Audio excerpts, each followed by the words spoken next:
Wow, big boom there. A home to total loss after an early morning explosion in Holiday. Unified Fire Authority tells us old explosives were found inside a home there. They had to be detonated because they were too old and unstable to be moved. Well, that's where we find our own Cade Gardner. Cade, what are things looking like out there this afternoon? I see that picture behind you. My goodness.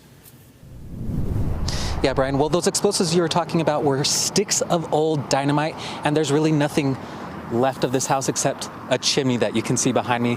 I want to say the fire crew left maybe an hour ago. Looks like cleanup crew are wrapping up for the day. I mean, you really would have no idea looking at this just how rocked this neighborhood was earlier this morning. This security cam footage shows the moment the explosion rocked the neighborhood. That was kind of scary. I was wondering if I was going to come back to a house. The Cotton family lives just a few doors down the road and had to evacuate during the night. Debris from the explosion now covers their property. You know what kind of damage it was going to do.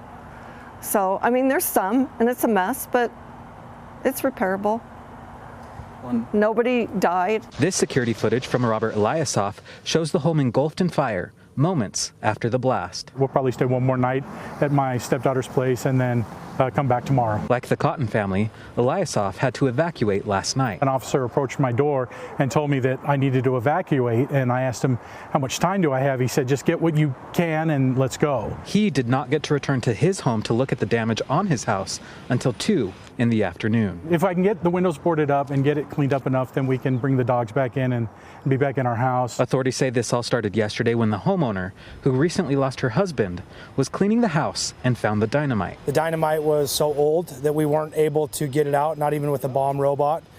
That forced us to make the tough decision to have to detonate it in place in the house. Benjamin Porter says preservation of life is more important than preservation of property. The nitroglycerin becomes crystallized and it becomes volatile to shock. And so when you move that, if you were to bounce it on something or drop it or something like that, it's just very volatile. He says cleanup may take some time. Our crews are working very closely with Unified Police and the EPA to make sure that this scene is managed properly and as safely as possible for all of the residents of this community. Okay, so the debris at the Cotton's house, there's a lot of different type of debris. One of the things I was most surprised was there were rocks. Some of them, I mean, as big as my fist, all over the patio. Some of them on their roof. They said they have a few holes on the roof, and their house definitely shook from the blast because when they got home, they found pictures falling off the wall, other things falling off shelves. Even their refrigerator, they said the door to the freezer and the refrigerator in their garage was open.